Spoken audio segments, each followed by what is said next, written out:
And we are live with episode 135 of the Start, Build, Grow Show.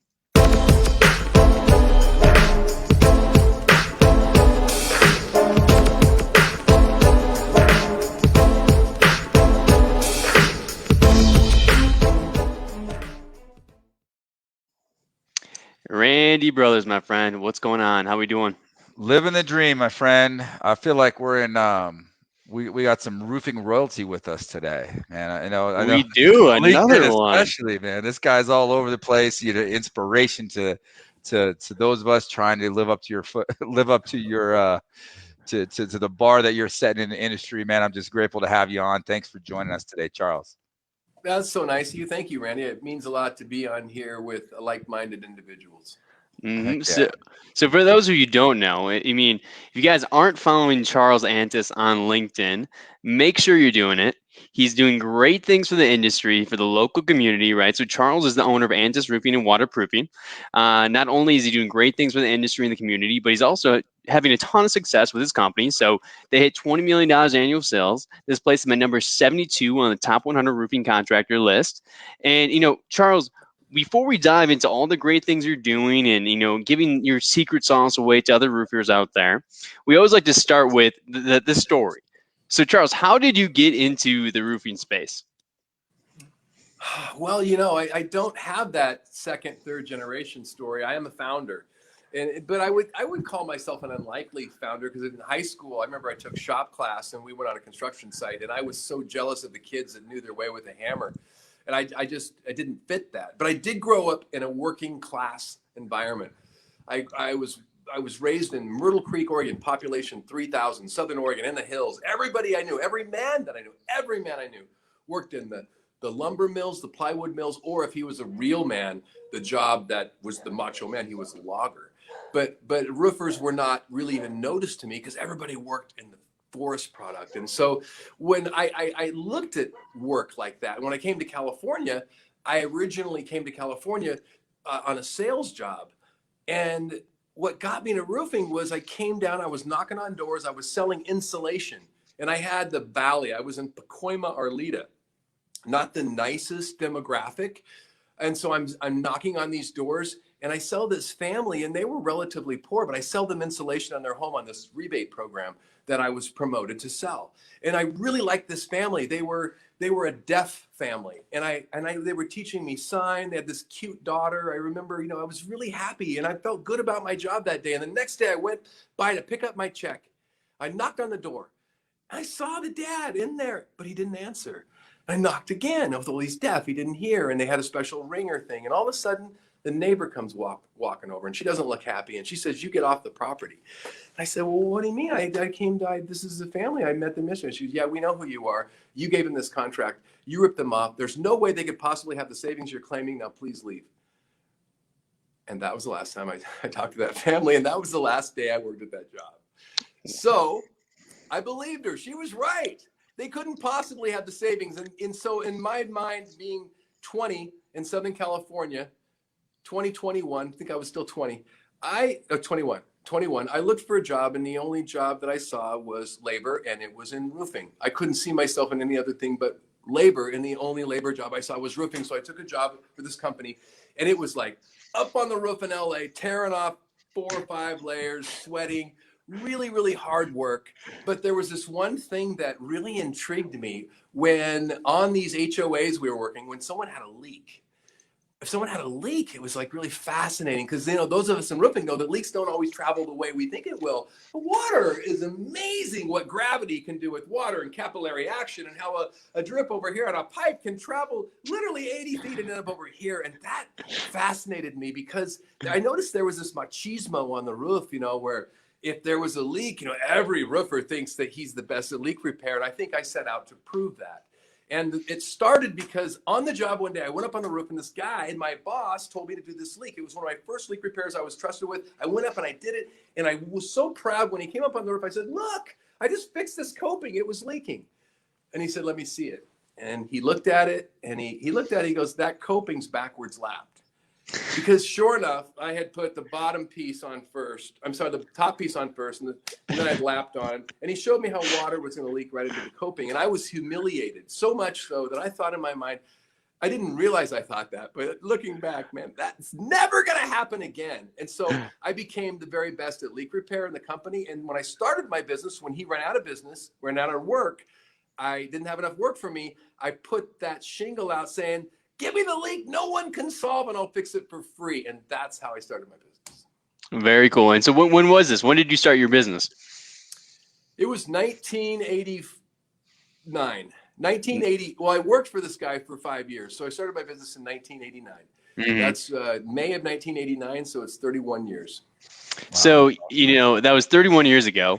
Obviously, like we said before, you guys have made it to the top 100 roofing contractor list. What about the first couple of years? How did the first couple of years go? Well, the first couple of years looking back, work was so precious because I wasn't a known brand. It was me. I worked out of my home. It wasn't sexy working out of your home back then.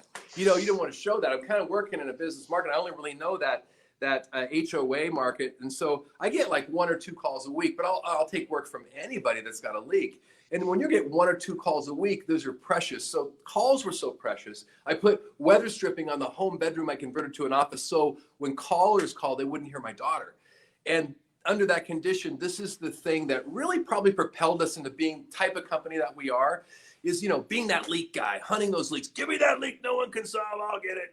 And I get a call from a woman and she's got leaks in every room. And this is a good exciting moment. I'm literally driving out there the next day. And I'm noticing, though, as I'm going to the house, that the neighborhood's getting the neighborhoods are getting a little more worn as I get closer to where the home is, until finally it was near LAX. I turn on the home where the street would be. And I don't even see, I see dead grass, and a home I don't see until I get up. It's way set back, but it's got like a 140 and a half, one of those half markers on it. Like, oh, maybe it's not the home. And I went up, because I'm excited. I know there's leaks in every room and this doesn't feel like it. I knock on the door and I knew it was it right away when the woman answered the door by the look on her face. And she had this tired look, which gave me a shock. Like, what do I say? And before I could say anything, the second thing happened. I was hit with a wave of mildew that was that powerful smell that's unhealthy, that makes it feel like you can't breathe anymore. So I was recoiling, but as I was thinking what I was going to say to leave,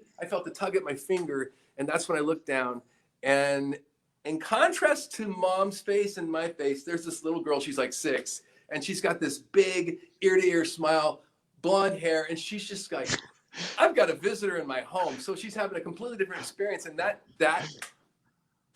transformed my thoughts, and I have to go with this girl. And I followed her as she pulled me into this room.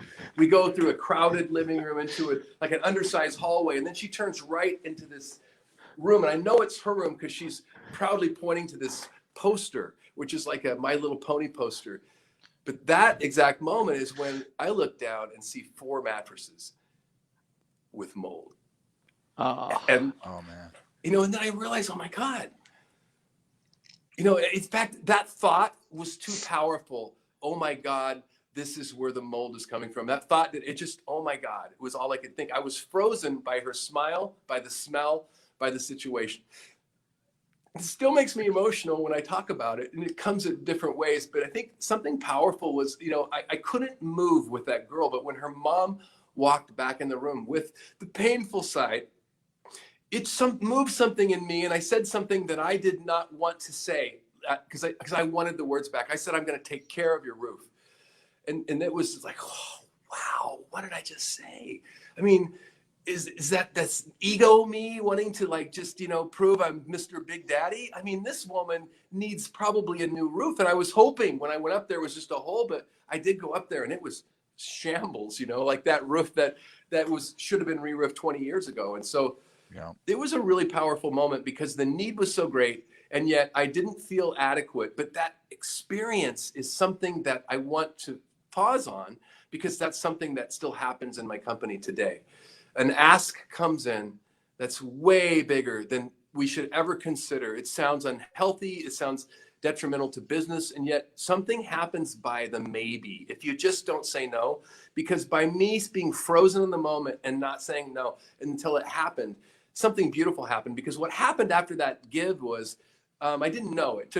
I wouldn't have said it was beautiful for years, to be honest, because I couldn't recognize it. But what happened is whenever I ran into one of those siblings, there were 6 siblings. And by the way, there were 6 volunteers that I got to come out that Saturday because I didn't have any employees yet.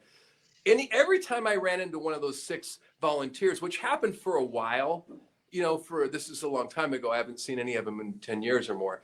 But when it happened, it was a powerful moment. And I think that says a lot. It's like, wow. It was like, I don't know these people that well. I didn't know the volunteers that well either. But every time I saw one, it was like, high five, brother. It was like, there was this feeling of camaraderie, of mutual trust. Like if we were traveling together to get across the wilderness, we knew we could trust each other.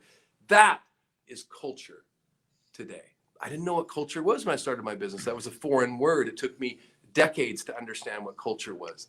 But culture is that trust, is that bond, is that feeling, that reason that we have a high retention rate today. And so I think that was, looking back, it was a powerful moment that established who we were. And who we ended up being for a long time quietly was, we were that company, like so many probably that are listening. We couldn't let anybody have a leaky roof just because they didn't have the money to pay.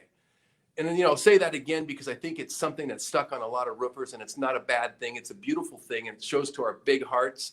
But and all the roofers that I know and that I communicate with, we can't let somebody have a leaky roof just because they don't have the money to pay. Doesn't mean we're always going to donate a whole roof, but man, I will always go tarp somebody's roof. Because I can. How do I say no? And I'm going to let you guys get to questions, but the greatest point that makes this is, it's the way we look at. I want us to be ourselves, what we expect others to do. When you're on an airplane and that doctor, when that pilot comes out and goes, "Excuse me, we have a medical emergency. Is there a doctor on board?" I believe that 99% of the time that doctor says yes. And I believe that most of the listeners believe that. And you know what that doctor doesn't do? He doesn't say, "Now who's going to pay my frickin' bill?" He gets up because he has that skill that we need in the moment, and he goes over there and he fixes it. That's something really powerful. And what's so different about me? Why can't I do the same? And so the moment back then, I call it my doctor on an airplane moment.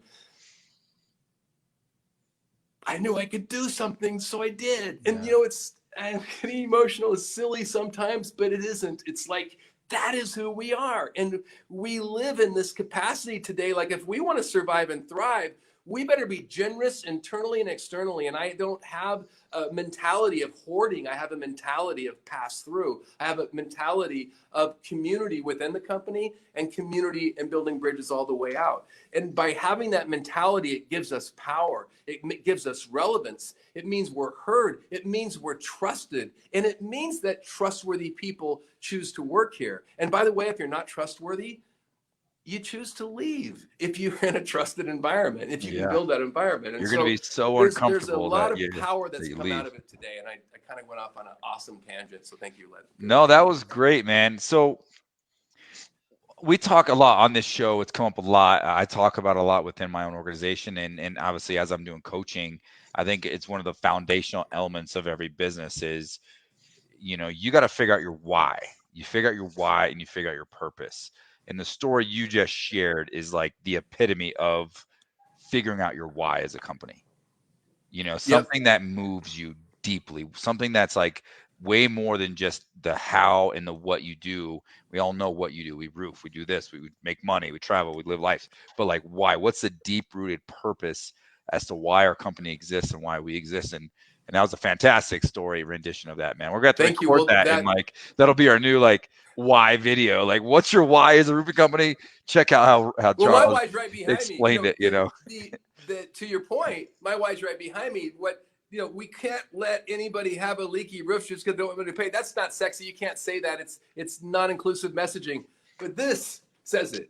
Why do we exist? When somebody in customer care, we have an office of 30 here. When somebody in customer care answers the phone and someone's got a leak, if the person in customer care knows why we exist, it makes that call and receiving and that dispatching so much easier. Because we exist to keep families safe and dry. That's not going to fall into question whether or not we're going to go out and do that. And I think there's power in knowing your why. Now, not only do I believe the company should know its why, Randy, you and I could talk, I could tell. Nick said we'd be a lot alike, but you have your personal whys too. Like my personal why, I exist to ignite passion in others for social change and for this self-power and personal growth, that self-realization that you're so much higher and more than you think you are.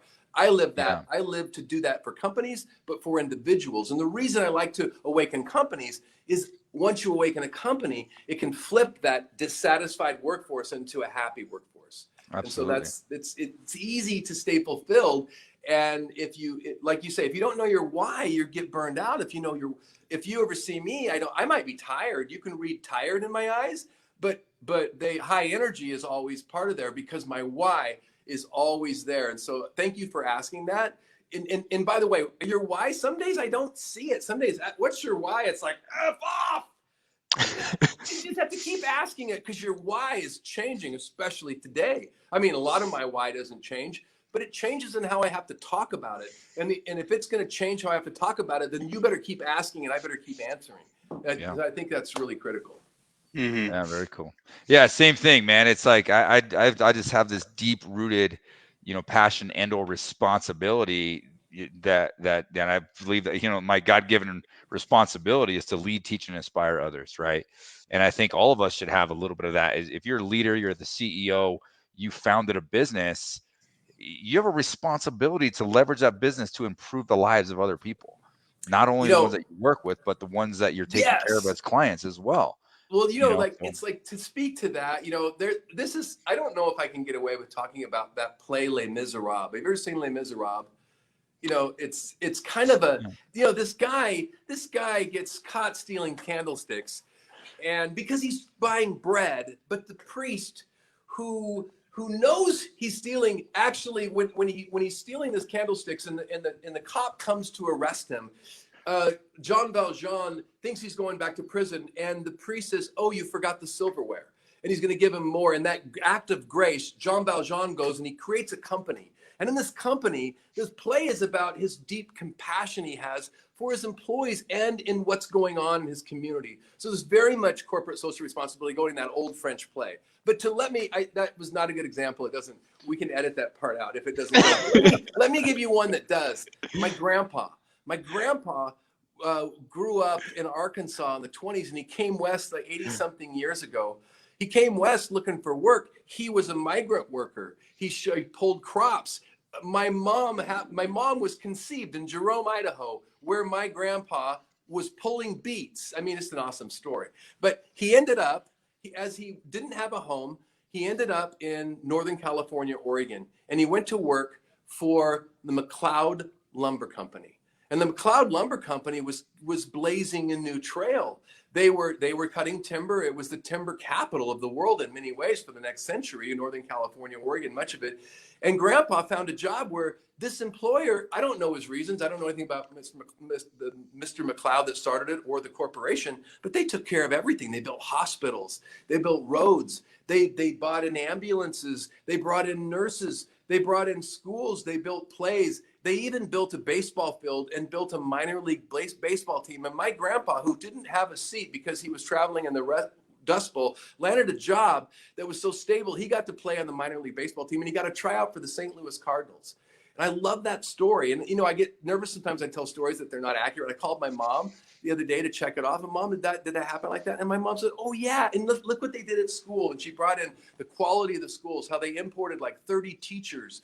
They really built community. And I think that's an awesome, this is not new.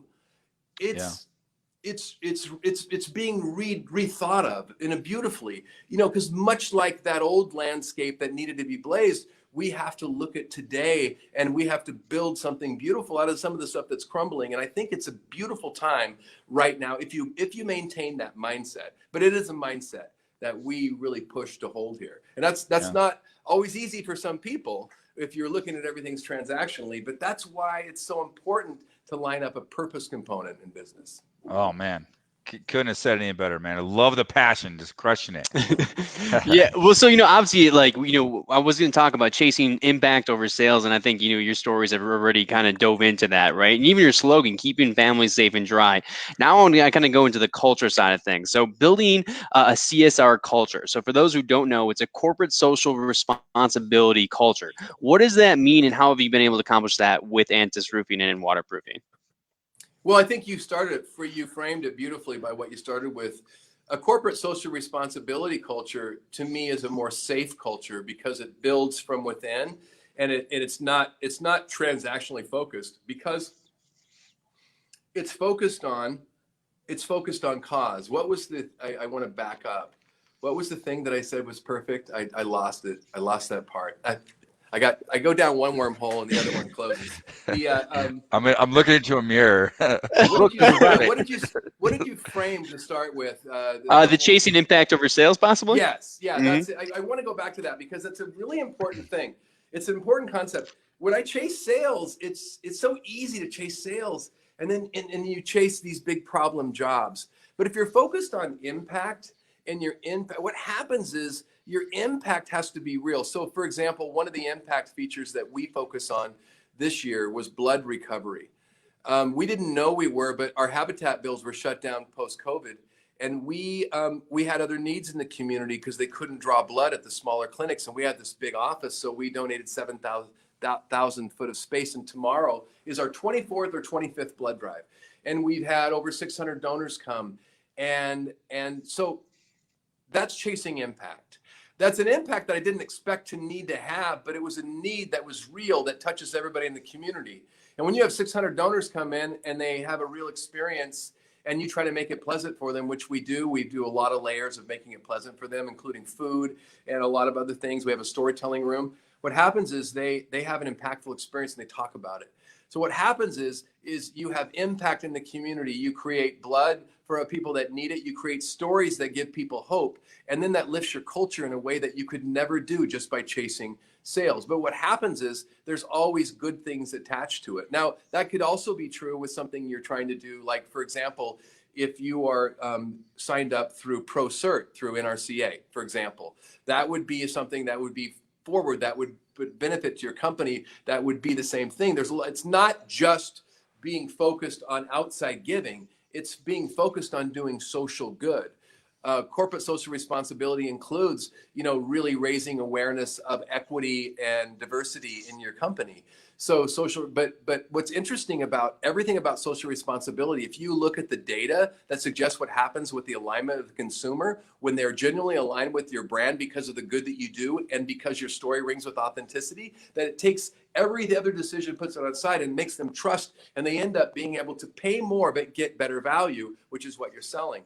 But it also, when you bring diversity and inclusion into a company, as we know, and I've learned all these the hard way because I didn't know, but I was racist and prejudiced because I just didn't know. We have those layers. But when I brought diversity and inclusion into the company, the data figure says it's going to raise my productivity by 30%. How is that possible? But it has. And so on social responsibility, when you start bringing it in, when you chase that impact of really lifting people's lives inside and outside your company, the ramifications are layered in many insulating layers that give your business so many pushes that it would take hours to sit here and talk about it. Retention would be the easiest. The national retention or attrition rate is over 50% of employees leave the average roofing company every year. 54% was the last year I heard Bill Good quote it to me. It was ranged between 54 and 56%. But when you have a purpose in your company, you're able to retain an easy 80%. The last 2 years we tracked before COVID, we were over 90%. Yep. I don't think we're at 90% now, but we're still nearly twice the national average. And so there's so many wins that really set itself by chasing impact. Now, there's layers of corporate social responsibility that we'll get excited about, and that's the cause that's near and dear to your heart. If you can have a way of tying that into your story, like Habitat for Humanity, we've donated all the roofs for the last 11 years. That's 85 families that have benefited, and that is a powerful story that gets told all the time. That is an impact story. We have little ones, we have big ones, whether it's blood recovery, food delivery, roofs we're providing. Yesterday, I got to tell on IB Roofing Systems. IB Roofing Systems, I called them because a local nonprofit, Laguna Hills Beach Boys and Girls Club, needs a new roof. I'm not giving them that roof. I called IB and said, these are my friends, they need a roof. Can you give them the membrane? And IB is going to give them the membrane. We don't know who's going to put it on yet. I'm not saying I won't, but that's not my plan. My point is that's social impact. That's lifting IB. Let's look at it from a common sense standpoint.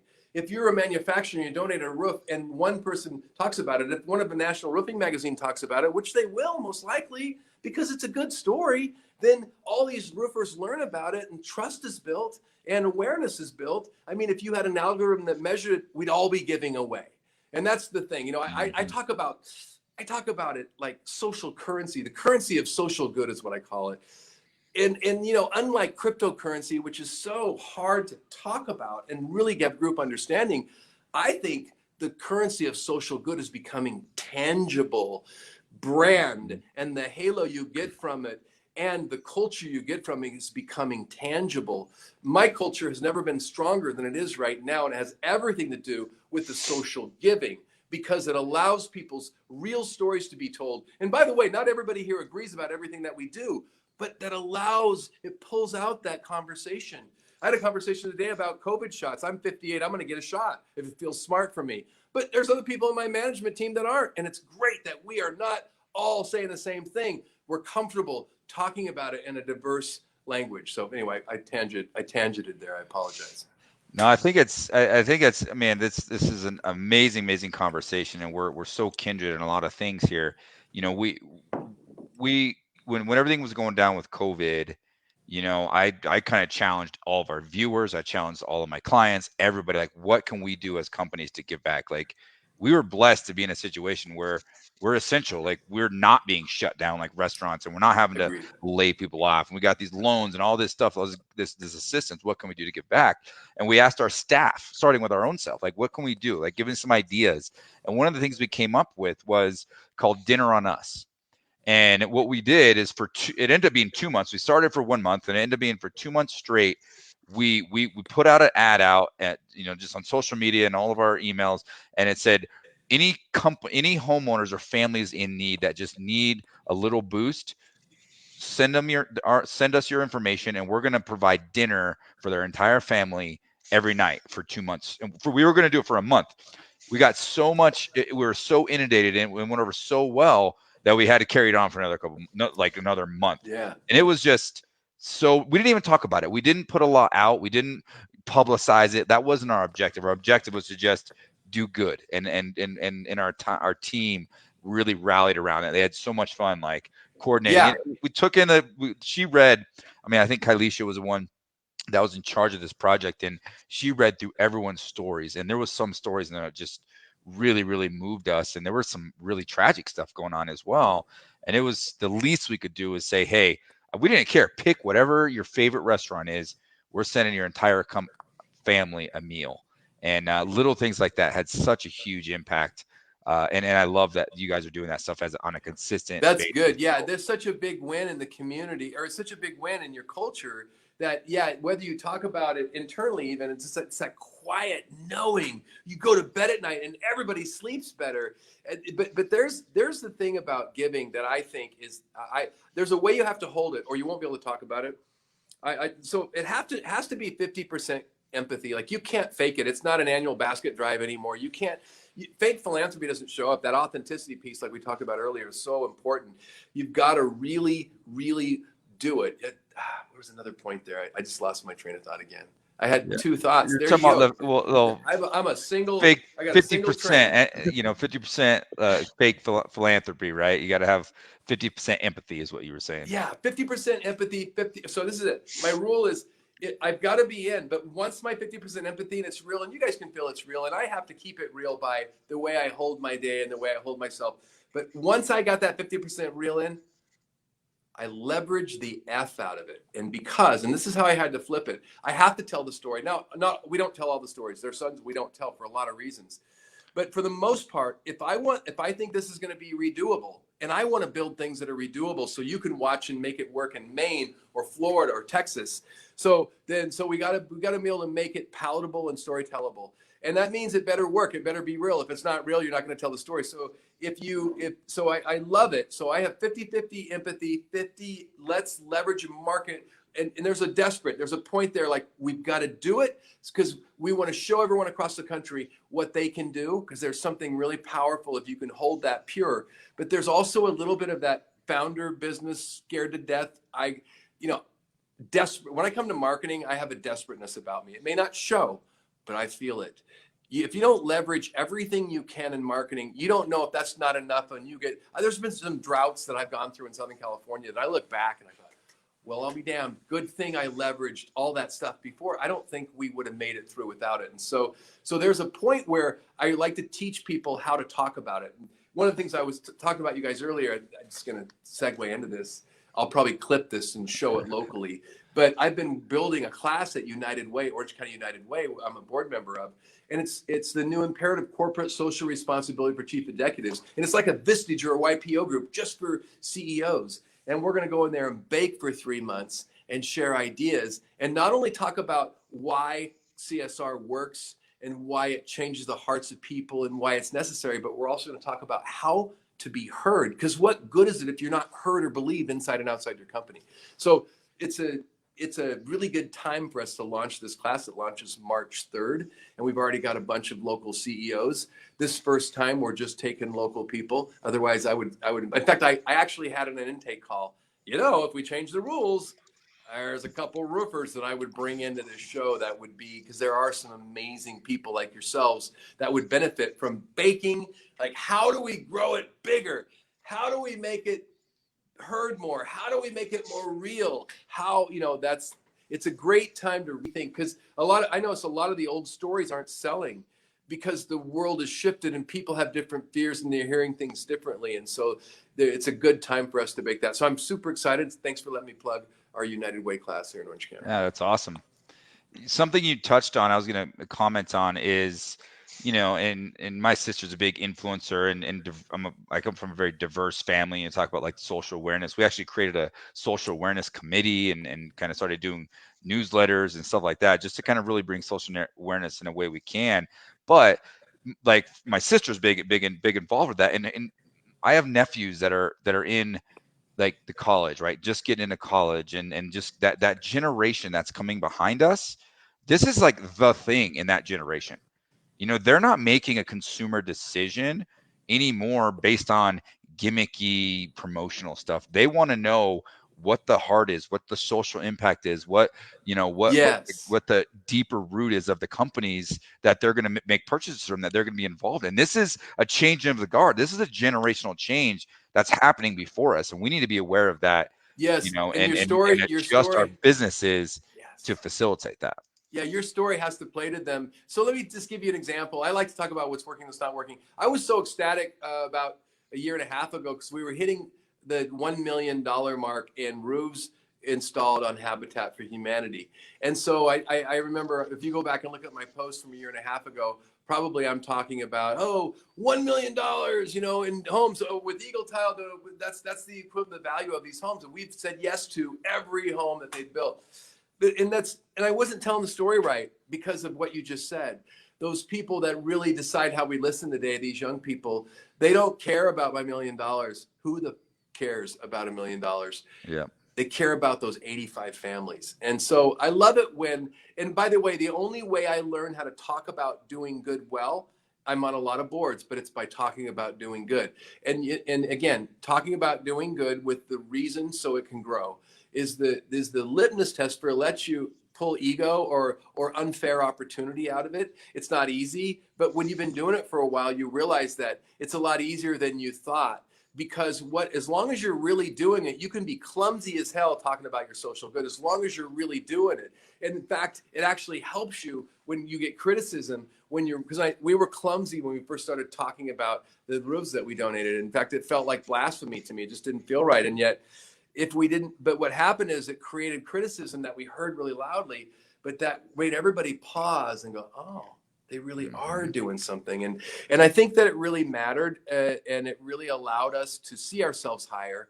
And when you see yourself higher, not only do you're happier, but you do better work. And when there's 200,000 parts in the average roof we install, doing better work really matters. So there's a lot of amazing tie-ins that curve back in, and I don't feel like some great discoverer. I'm not Columbus on this. I'm more just trip and fall, trip and fall, trip and fall. Well, I'll be damned. Dad was right. Do the right thing. The one thing I would say, though, when you're going to do good, line up the good, that the story that rings the truest to you. Like for me, I'm big in Ronald McDonald House. That didn't happen by accident. I mean, I'm big on Ronald McDonald House because I have twins that were born premature, and it was awful to live through that. But Ronald McDonald House was there. In fact, they weren't there for me. This is a pretty awesome little story. I'm going to tell as quick as I can, but I avoided Ronald McDonald House when I would go in every day to visit our babies in the NICU inside the Children's Hospital, which is Children's Hospital Orange County. Because Ronald McDonald House, they would offer me all this bed, food, but I didn't want to talk to them because they represented families that had sick kids, and I was in denial. I was just going in to do my skin on skin. And why was I doing skin on skin? You pull off your shirt, you lay your premature baby on your chest because the doctors assure you that this is the greatest thing you can do to help them in recovery. So you do it twice a day for 2 hours. And one day I'm going in to do my skin on skin. I'm late for Charlie, and I'm never late. And I have Charlie and Gracie. They're our twins. They're 100% healthy today. Take that fear out of that. They're 100% healthy today. So I'm going in, and I have all of a sudden really bad indigestion. So much so that I'm not going to be able to do this, but I'm frustrated. And my wife's not going to be happy with me. I show up late. I walk in there, and I look at the Ronald McDonald House station. I look down, and I see one of those little green Nature Valley granola bars, and nobody's there. If somebody would have been there, I don't think I would have taken it for that same reason I ignored them every time. But nobody was there, and I stole that bar. I say I stole it because I didn't want to pay them back. But I took that little bar, and I ate it. And I don't remember anything until about 45 minutes later. I just remember laying on that hospital thing with those incubators around me and bells and whistles going off. And I remember Charlie asleep on my chest. And I remember feeling grateful. That's my story. I didn't tell it for a long time because it didn't feel sexy. It's a stupid little granola bar story, but man, it's a really powerful story because that little granola bar, was the metaphor that let me appreciate this great organization that day kept me close. And so when they came knocking a few years later, it was easy for me to say, I'll help. I'll join the board, and we'll give you a roof because that'll keep the kids safe, dry, and close to their families. And so that's a real story. That's why when I pitched that story to the NRCA, to the Roofing Alliance, it was a unanimous yes, and over 200 companies adopted all of the roofs on all of the Ronald McDonald houses across the country. So I want to point out that the realness, it doesn't have to be, it's not a sexy story. The granola bar story is only good because I've told it enough times to get it in perspective. It's really, but if you have anything that happened to you that's real and that can show up in work, everybody will hear you. And you know why? Because people align with cause. And I'll tell you why. I'll get you specific. In Ronald McDonald House, there's a condition that most of us human beings are struck with that all board members have at Ronald McDonald House. And that is, we have this thing that it is unimaginable to ignore sick children. So what happens when you see me aligned with Ronald McDonald House in a big way, your subconscious reptilian brain goes, he's safe to travel with. If we're back in the plains 10,000 years ago, I'm talking, EQ, animal brain, reptilian brain, that guy is safe to travel with because he thinks all children need to be special and protected. That means my family's safe to go with him. Likewise, because I'm on the board of Habitat for Humanity, which means that you, like most people and me, believe that everyone deserves a decent place to live. That's not a conscious thought. It's a reptilian brain. Oh, he's safe to travel with. It's instinct. Because he believes that everybody deserves a decent place to live. And so when real life happens, and I'm experienced talking about it, but we all have these, and we can all bring them real stories into our business. And when we do, we have power. And when we have power to be heard, that's not just in sales, it's in performance. The performance of my company is much higher than it's ever been, and we're trending up. Our attraction of top talent is way higher than it's ever been, and it's trending up. Our brand outside and the way we're thought of in the community, whether it's the roofing community or whether the local community or in the CSR community around the world, we're known and we're respected. And you know what that feels like? I don't know if you ever held yourself low as a roofer. I did. I used to hold myself low with my hands in my pockets, not wanting you to see my busted nails or the mastic. And today, if you see me, I talk with my hands.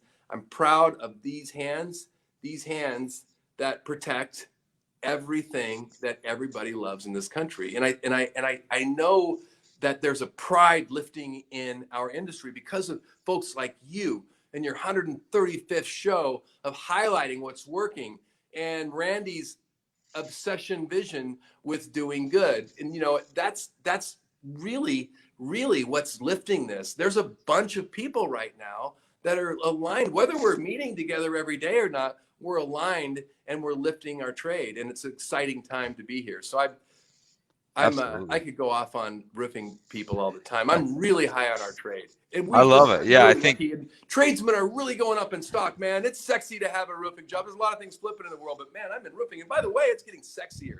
it Fast forward is. 20 years, it's gonna be much higher pay. There's a lot of robotics going on. This is exciting stuff. It's a little scary exciting, which is good. I don't have to understand it all. I just have to attract the best talent. There you go. They'll help me plug it in. Mhm. Charles, thanks so much for sharing, my friend. So we're going to take a quick break to thank our sponsors, and then after that, we're going to dive into you putting 12% of revenue into marketing and how that's worked out for you, your ability to adapt on your marketing approaches this year, and then finally going into thinking like a well-oiled business. Now, of course, our headline sponsor, Job Nimbus. Job Nimbus is a fully customizable back office solution. Track leads, jobs, tasks from one easy-to-use software. And with the largest ecosystem of integrated partners, if we don't do it, we have a friend who does. Learn how the #1 back office system in roofing can help you be efficient, be organized, be professional, and be profitable. So if you're somehow still not on Job Nimbus or still have not checked it out and you've been listening to the show, make sure you check them out at info.jobnimbus/roofing-academy. And then we got our friends at Hail Trace. If you're in the hail game, if you're working hail claims and selling roofs that have hail damage, you need to know where the hail is, how big the hail is, and when it hailed. I mean, if you're on the fence, it's a game changer.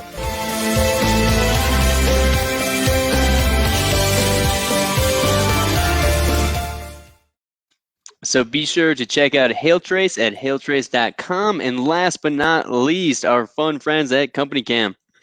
Stop driving job site to job site or texting and emailing photos. Know what's happening across your business. Get started for free today.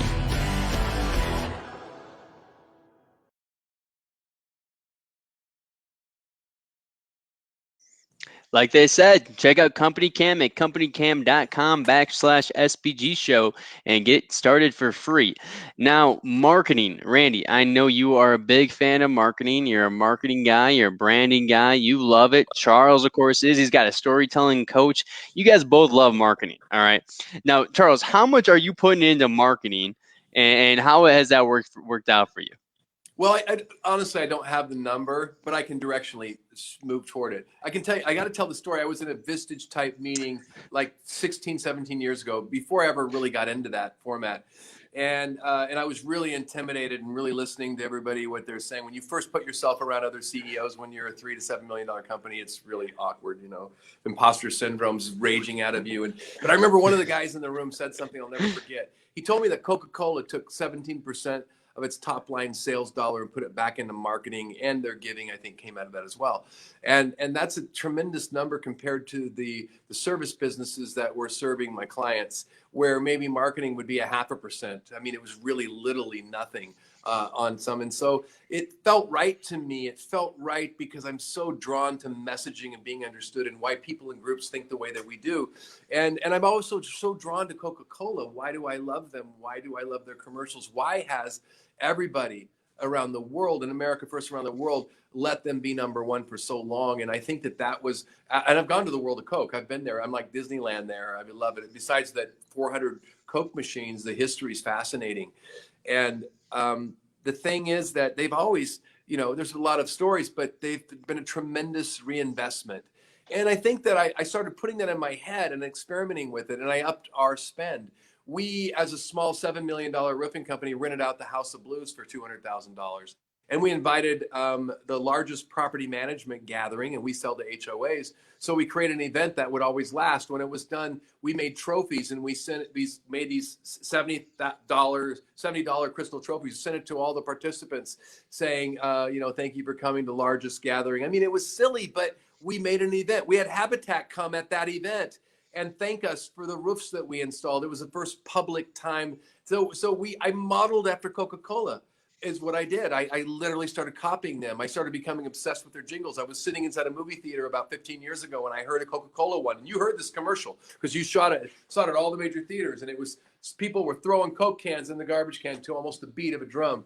And then there was this awesome jingle that said, and I get emotional sometimes when things hit me, but do you realize if you've drank a Coke in the last 30 years or 40 years, you've participated in the largest recycling project in the history of the planet? And they had the data to back it up and what they'd done to invest in that, to make that claim.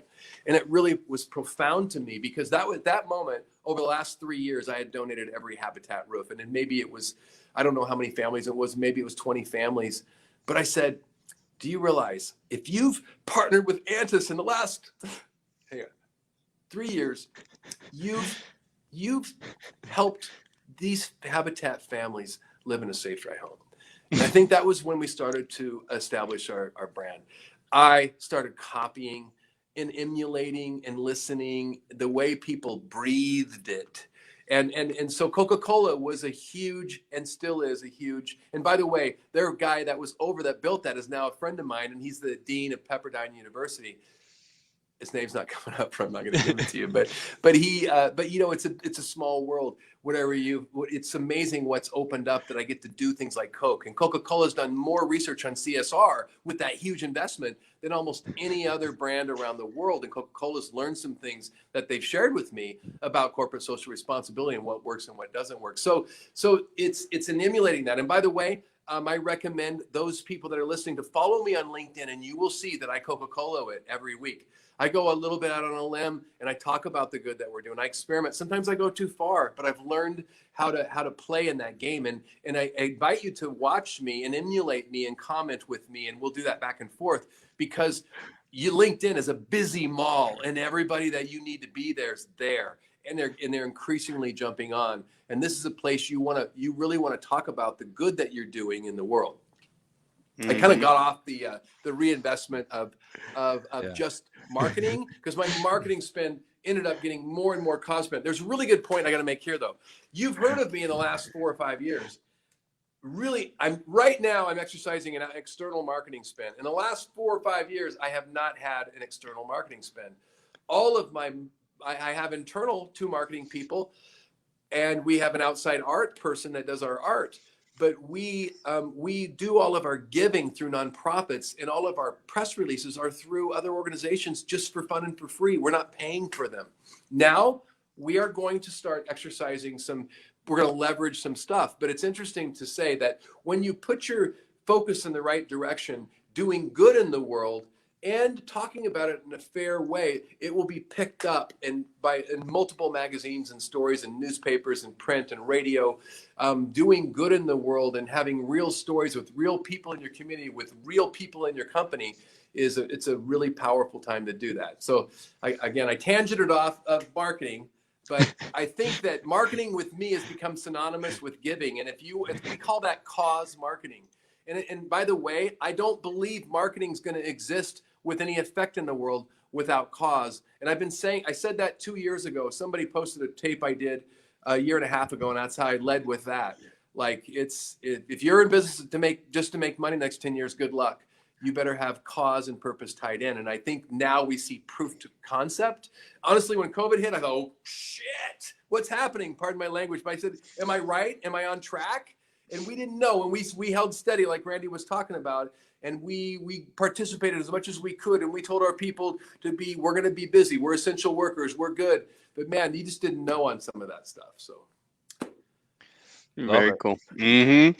What about thinking like a well-oiled business? I think that's kind of one of the things I kind of want to end it on here as we start to close out the show. We talked a little bit about this, and I think a lot of roofing companies just think of them as contractors.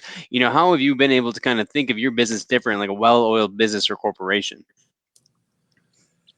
Well, it's a lot different answering that question today than it would have been a year ago. A year ago, I'd be looking to get back to certain norms that if I was off there, certain things, you'd be looking at certain processes that you'd think you would want. But right now, a well-oiled machine to me does not look like super planned out machine because we have an uncertain landscape. A well-oiled machine right now means a really strong culture and trust and the ability to fail and fail fast. I call it fail fun. So in other words, it's really, if I want to have a good company right now, it's easy for me to be nervous to go in, oh, I got to do it this way because we don't know what's going up there. But by doing that, I crush everybody. I kill their creativity. And as we go into the most creative and adaptive period of our lifetimes and our parents' lifetimes, they're going to be stuck trying to do it, not to do it wrong. So instead, I'm preaching to be a well-oiled machine. I'm preaching strong culture and being super adaptive. And so we've had adaptivity consultants. I don't know the language yet, but futurists that talk about adaptability. That's not really the right term, but it's a mindset that our brains have not been taught yet. And so the thing that I'm telling myself is the last thing I want to do right now is to oversteer my VPs. I want my VPs to be teaching, trying new things. Now that they're saying, question everything, I think I have the right well-oiled machine for the landscape we're going into. We're questioning everything. We're allowing ourselves to fail. On the marketing piece, we're trying new things. We did radio this year. We had something like 40 million impressions on radio we did with KLOS, and we're doing some nonprofit stuff that's showing up on radio, but paid radio. We're starting a paid TV commercial. We've never done that before, but do you know that today you can segment your audience not only by zip code, but by income and by age? So we're going into a high condo zone and we're buying exactly the demo we want. It's not cheap, but it's really cheap comparatively. And then we're going to push that. So in about a month, everybody inside an HOA is going to hear saying insist on Antis because every nail matters, or they're going to say be sure, be safe, be sound. We approved storyboard yesterday. Actually, I do know what it's going to say, but I'll let it be developed. But yeah, we're trying radio. We're trying new things. We're doing a TV component with the Ducks right now. We just signed a contract 2 days ago. We have I won't explain it because I don't understand it yet because I've never done a TV component with the Ducks. But we're trying new things, and just as I'm trying new things in the front of my company, we need to try new things in the back of the company. And we are the one thing that I think we need to do if we're going to grow big, and big is not what I'm chasing. I'm chasing impact, so it doesn't need to look in size to get there. But we need to build more structure in the back of our company because I think I don't trust growth with so many concerns with safety, quality, performance, exposure. It feels to me like real growth in a roofing company can only happen with super